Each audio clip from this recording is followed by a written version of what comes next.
Dieses Land ist mehr als nur ein Name.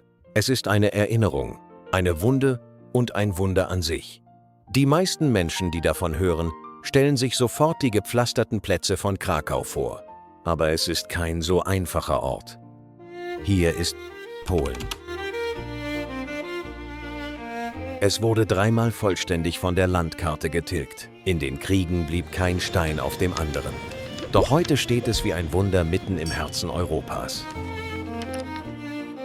Heute öffnen wir die Türen zu jenen 10 Orten, die gemeinsam unsere Sicht auf das Leben verändern werden.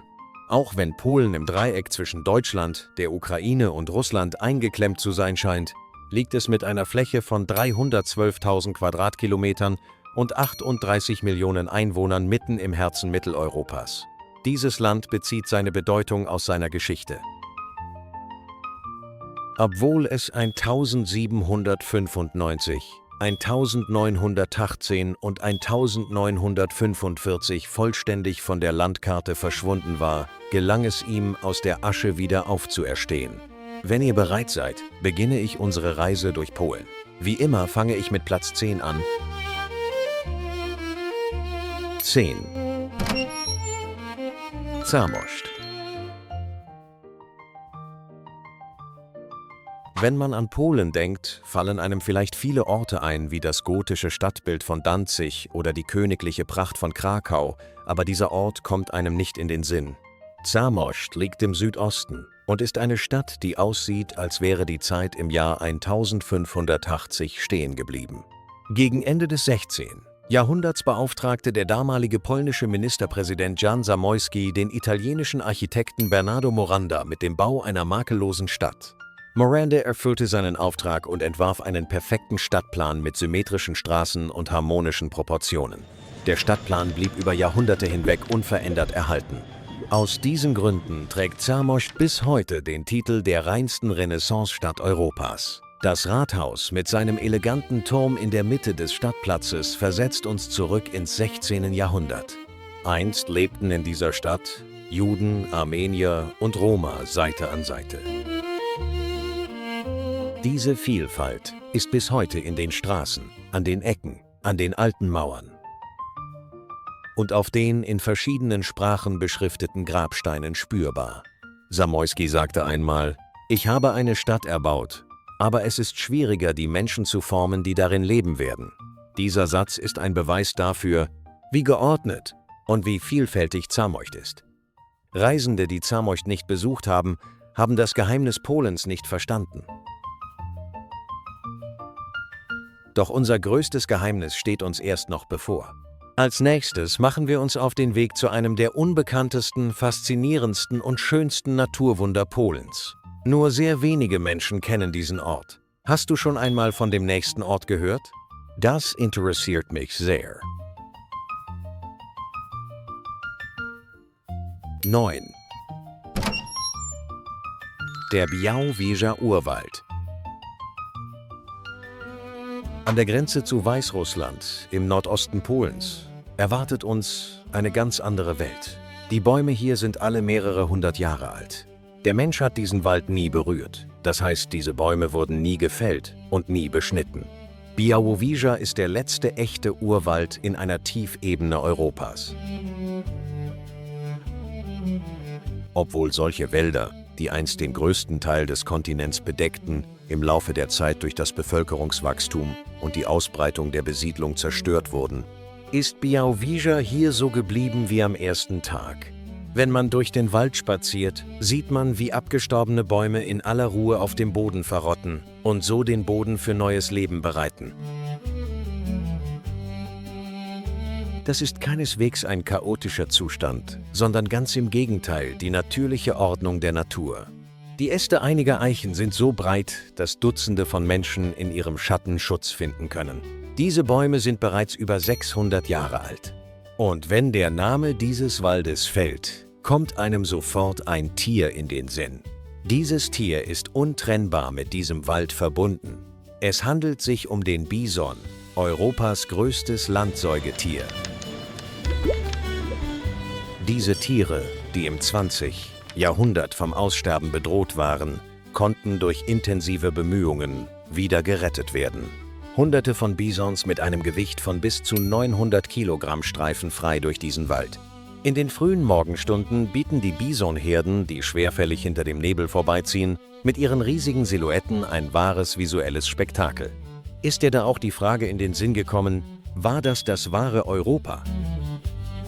Aber Polen überrascht uns nicht nur mit den Wundern, die uns die Natur schenkt, sondern auch mit den Wundern, die von Menschenhand geschaffen wurden. Werfen wir doch mal einen Blick auf Platz 8, also unter die Erde, und sehen wir, was uns dort erwartet. 8. Salzbergwerk Wieliczka. Ein unscheinbares Gebäude, das uns wenige Kilometer südöstlich von Krakau erwartet. Betritt man das Gebäude, führt eine 300 Stufen lange Treppe hinab. Je weiter wir uns der Schwelle einer 700 Jahre alten Welt nähern, desto schwächer wird das Licht und desto kühler wird die Luft. Das Salzbergwerk Wieliczka ist das einzige Bergwerk der Welt, das vom Mittelalter bis in die Moderne ununterbrochen in Betrieb war. In diesem Bergwerk besteht jederzeit die Gefahr, sich zu verirren. Denn dieses Bergwerk liegt in einer Tiefe von 327 Metern und verfügt über ein 300 Kilometer langes Stollennetz. Das wirklich Erstaunliche sind jedoch nicht die Zahlen. Das wirklich Bemerkenswerte ist, was die Bergleute hier über Jahrhunderte hinweg vollbracht haben. Die entlang der Stollen aufgereihten Salzskulpturen, Salzreliefs und Kronleuchter aus Salzkristallen wurden alle von den Bergleuten aus Salz gemeißelt. Die Bergleute arbeiteten hier jahrelang fern von ihren Familien. Im 15. Jahrhundert war ein Bergmann namens Tomasz 30 Jahre lang von seiner Familie getrennt und hat hier eine Marienstatue geschnitzt, die so klein wie seine Hände war. Diese Statue wird noch heute in einem Stollen ausgestellt. Und 101 Meter unter der Erde befindet sich die Kapelle der heiligen Kinga. Die Wände bestehen aus Salz, der Boden aus Salz, der Altar aus Salz, die Dekoration an der Decke aus Salz. Die Kronleuchter bestehen aus Salzkristallen. Wenn ihr hört, was ich jetzt sage, werdet ihr überrascht sein. Auch heute noch finden an diesem Ort Hochzeiten statt und es werden Konzerte gegeben. Auch wenn jeder erwartet, hier eine Mine vorzufinden, entdeckt man tatsächlich eine Kathedrale. Meiner Meinung nach reicht es, so lange unter der Erde zu bleiben. Lasst uns nun zu einer atemberaubenden Höhe, nämlich zur 7. Etage, aufsteigen. 7. Tatra und Morskie Oko. Wenn man an Polen denkt, kommen einem vielleicht nicht sofort Berge in den Sinn. Aber an der südlichen Grenze des Landes gibt es zahlreiche Berge. An der Grenze zwischen Polen und der Slowakei erhebt sich eine echte Gebirgskette, die Tatra, der höchste Punkt der Karpaten und Polens einziges echtes Alpengebirge. Hier gibt es über 70 Berge, die über 2000 Meter hoch sind. Der Gipfel des Risi ist mit 2499 Metern der höchste Polens. Habt ihr schon einmal von dem See gehört, der zwischen diesen aus Granitfelsen bestehenden Gipfeln eingeklemmt ist? Morskie Oko. Sein tiefgrünes Wasser verschmilzt so sehr mit der Umgebung, dass die Felsen und der Himmel im Wasser weiterhin als eigenständige Elemente bestehen bleiben. Man erzählt sich, dass dieser See über unterirdische Kanäle mit dem Meer verbunden ist. Ob das stimmt, wissen wir nicht. Doch die Tatsache, dass sich ein See inmitten der Berge befindet, untermauert die Annahme, dass es diese Kanäle geben könnte. Wenn man über die steilen Pfade zum Morskie Oko gelangt und dabei dem städtischen Leben entflieht, wird man von der Aussicht empfangen. Und angesichts dieser Aussicht gibt es nichts zu sagen. Man schweigt einfach und betrachtet den See. Nun steht eine Stadt auf dem Programm. Eine Stadt, die wie aus einem Märchen zu stammen scheint. Ratet mal, in welche Stadt wir fahren. Ich würde mich sehr freuen, wenn ihr in den Kommentaren angibt, ob eure Vermutung richtig oder falsch ist. 6. Schloss Mosna. Auf einem Weg, der durch den Schatten alter Eichen führt, taucht plötzlich das Schloss Mosna vor Ihnen auf. Neugotische Türme, barocke Fenster und Renaissance-Pavillons stehen alle nebeneinander und aneinander gelehnt. Wissen Sie, wie viele Türme dieses Schloss hat? Es hat genau 99 Türme. Warum denn nicht 100? Ich glaube, das war nicht beabsichtigt. Tatsächlich wurde dieses Bauwerk nie wirklich vollständig entworfen. Im Laufe der Jahrhunderte durchlief es verschiedene Epochen und wechselte mehrmals den Besitzer, wobei jedes Mal neue Anbauten hinzukamen. Bis heute wurde bei keinem Architekten eine Zeichnung gefunden, die das Schloss in seiner Gesamtheit zeigt. Das Ergebnis ist auf seltsame Weise harmonisch und auf seltsame Weise schön. Wenn im Frühling die Azaleen blühen und die Bäume sich rosa färben, verschmilzt das prächtige Erscheinungsbild des Schlosses mit dieser Landschaft, sodass sie die Realität hinter sich lässt und sich in ein Märchenland verwandelt. Doch dies ist kein Märchenland, dies ist Polen. Nach dieser einzigartigen und unglaublichen Schönheit machen wir uns auf den Weg zu unserer nächsten Station. An 5. Stelle schlagen wir die staubigen und schweren Seiten der Geschichte auf. 5. Die Burg Malbork.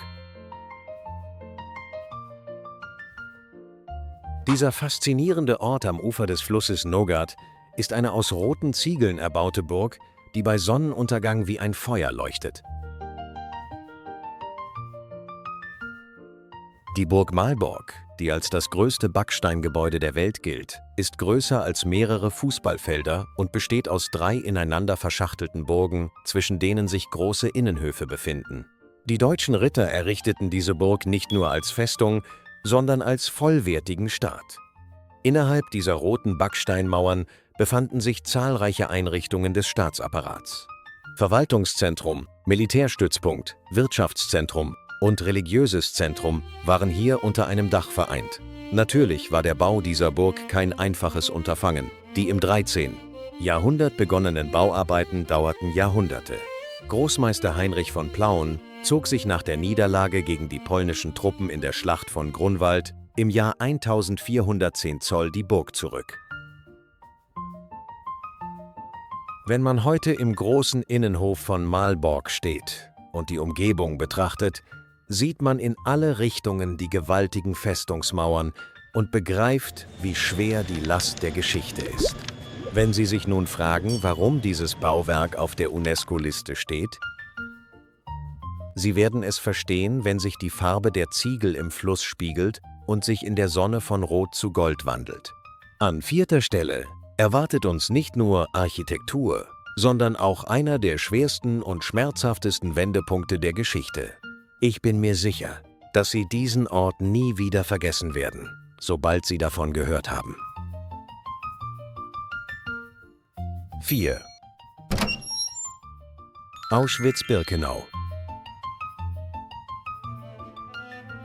Westlich von Krakau, inmitten öder Felder und in einer Gegend mit stillen Birken, erwartet uns ein Ort. Je näher man dem Tor kommt, desto deutlicher wird die Inschrift „Arbeit macht frei“. Natürlich ist dies nichts weiter als eine große Illusion. Genau hier finden sich die dunkelsten Spuren des Zweiten Weltkriegs, eines der schmerzhaftesten Zeugnisse der Menschheitsgeschichte. Hier wurden fast 1 Million Zivilisten aus dem Leben gerissen. Eine der dunkelsten, systematischsten Tragödien, die in die Geschichte eingegangen sind. Für die Menschen, die aus allen Ecken des Kontinents hierher gebracht wurden, waren diese berühmten, quietschenden Eisenbahnschienen der Beginn einer Dunkelheit, aus der es kein Zurück mehr gab. Auch heute noch befinden sich im Museum zahlreiche Gegenstände hinter Glas. Hunderttausende Schuhe, Koffer mit Namen darauf. Jeder Koffer steht für ein Leben, jeder Schuh für eine Reise. Und wohin diese Reise führte, weiß mittlerweile die ganze Welt. Auch wenn das Gelände in Birkenau sehr weitläufig ist es unmöglich, sich hier nicht innerlich eingeengt zu fühlen. Wenn der Wind zwischen den Baracken weht, spürt man die bedrückende Stille jener Tage in jeder Faser. Auschwitz ist nicht nur eine touristische Sehenswürdigkeit, sondern zugleich eine der dunklen Seiten der Geschichte. Es ist unmöglich, hierher zu kommen und wieder abzureisen, ohne davon berührt zu sein. Und man sollte diesen Ort auch gar nicht unverändert verlassen. Hier flüstert uns Polen Folgendes zu: Verberge die Wunde nicht, aber verliere auch nicht die Hoffnung. Den Grund für dieses Flüstern wirst du besser verstehen, wenn wir zum dritten Ort kommen. Denn der nächste Ort ist eine Hafenstadt, die Geschichte neu geschrieben und den Funken des Widerstands entzündet hat. Ich kann mir vorstellen, dass Auschwitz bei dir ein ungutes Gefühl hinterlassen hat. Zögere nicht, deine Gefühle mit uns zu teilen. Lass uns nun gemeinsam die Hafenluft schnuppern. 3. Danzig. An der Ostseeküste wählten Händler, Seeleute und Krieger diesen Ort jahrhundertelang als Anlaufstelle. Und in dieser Stadt wurde zweimal Geschichte geschrieben. Der 1. September 1939 schlug die erste Kanonenkugel auf Westerplatte ein und der Zweite Weltkrieg begann im wahrsten Sinne des Wortes genau hier. 40 Jahre später, im Jahr 1980, erklangen dann Glockenschläge aus den Werften. Die von Lech Wałęsa angeführte Arbeiterbewegung Solidarność brachte den Dominostein ins Rollen, der den eisernen Vorhang ins Wanken brachte. So wurde eine Stadt innerhalb eines Jahrhunderts zum Ausgangspunkt sowohl der Zerstörung als auch der Freiheit. Wenn man die Długastraße in der Stadt entlang geht, sieht man rundherum Kaufmannshäuser in verschiedenen Farben, mit unterschiedlichen Verzierungen und voller Geschichten. Die Bürgersteige hingegen haben von der Mittelalterzeit bis heute ihre Schlichtheit bewahrt. Der riesige Holzkran im Hafen hatte es damals geschafft, Tonnen von Fracht auf die Schiffe zu verladen. Heute ist er zugleich ein Museum, ein Wahrzeichen und ein Symbol, das die Seele der Stadt verkörpert. Außerdem gehört die Marienkirche zu den größten Backsteinkirchen der Welt. Von ihrer Kuppel aus kann man die ganze Stadt überblicken und ihr Innenraum ist so geräumig, dass dort 25.000 Menschen gleichzeitig Platz finden. Den zweiten Platz habe ich eigentlich schon oft erwähnt. Ich weiß nicht, ob es euch aufgefallen ist, aber ich setze meine Reise nun fort. 2. Krakau. Viele große Städte in Europa wurden durch Kriege zerstört und wieder aufgebaut. Krakau jedoch blieb davon verschont. Die Königsstadt Krakau hat es geschafft, ihre gotischen Stadtmauern, ihre Renaissance-Innenhöfe, ihre Barockkirchen und vor allem das Wawelschloss, das die Weichsel überragt, zu bewahren. Man darf Wawel nicht nur auf eine Burg reduzieren. Es ist das in Stein gemeißelte Gedächtnis Polens. Hier ruhen die größten Herrscher Polens. Und wenn die alten Glocken der Kathedrale läuten, schlägt hier das Herz Polens. Und sobald man den Rynek Główny, den größten Marktplatz des Mittelalters, betritt, gibt sich die Stadt einem hin. Jede volle Stunde ertönt vom hohen Turm der Marienkirche eine Trompetenmelodie, die genau in der Mitte abbricht. Der Legende nach wurde dem Mann, der auf dieser Trompete spielte, ein Pfeil in die Kehle geschossen, als er die Stadt vor einer feindlichen Armee warnte.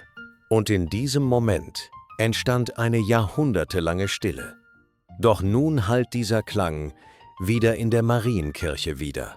In den engen Gassen von Kazimierz, dem ehemaligen jüdischen Viertel, spürt man die Spuren der Vergangenheit in jeder Hinsicht. Die Kopfsteinpflaster sind noch genauso wie am ersten Tag. Kopernikus ist auf diesem Kopfsteinpflaster gegangen und auch die Menschen von heute gehen auf demselben Kopfsteinpflaster. Krakau ist mehr als nur schlichte Schönheit. Es ist ein Ort des Gleichgewichts. Denn hier vereinen sich Schönheit und Schmerz, Begeisterung und Stille, alles auf einmal. Diese Stadt hat es geschafft, im Wettbewerb um den ersten Platz den zweiten Platz zu belegen. Was erwartet uns also auf dem ersten Platz? 1. Warschau. Diese Stadt vereint das Gewicht der Geschichte, den Willen des Menschen und den Geist der Stadt unter einem Dach. Wir sprechen von einer Stadt, die am stärksten vom Zweiten Weltkrieg betroffen war. Als der Krieg endete, war mehr als 85% dieser Stadt in einen Trümmerhaufen verwandelt. Es war fast kein Stein auf dem anderen geblieben. Es war eine einzige, flache Trümmerwüste. Das Erstaunliche daran ist, dass sich hier etwas ereignete, was es in der Geschichte sonst nirgendwo in dieser Form gegeben hat.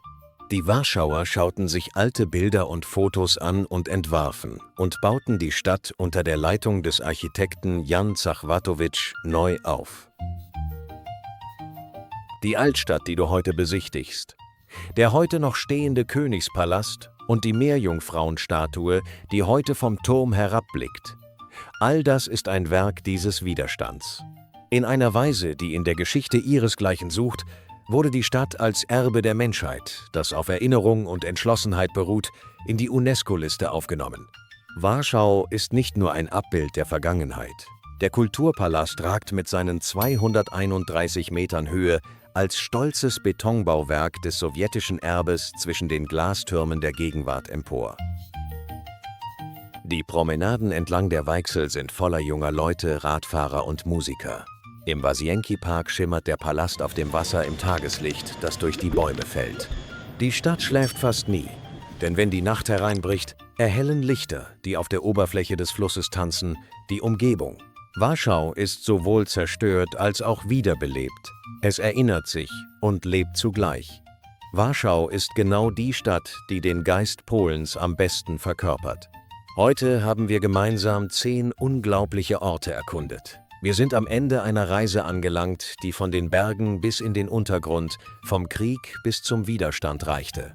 Polen stellt weder seine Schönheit zur Schau, noch verbirgt es seine Wunden. Es steht einfach da und wartet auf euch. Wir waren sehr bewegt, als wir über Polen berichteten. Und euch? Welcher Ort hat euch beim Zuschauen am meisten beeindruckt? Das interessiert uns wirklich sehr.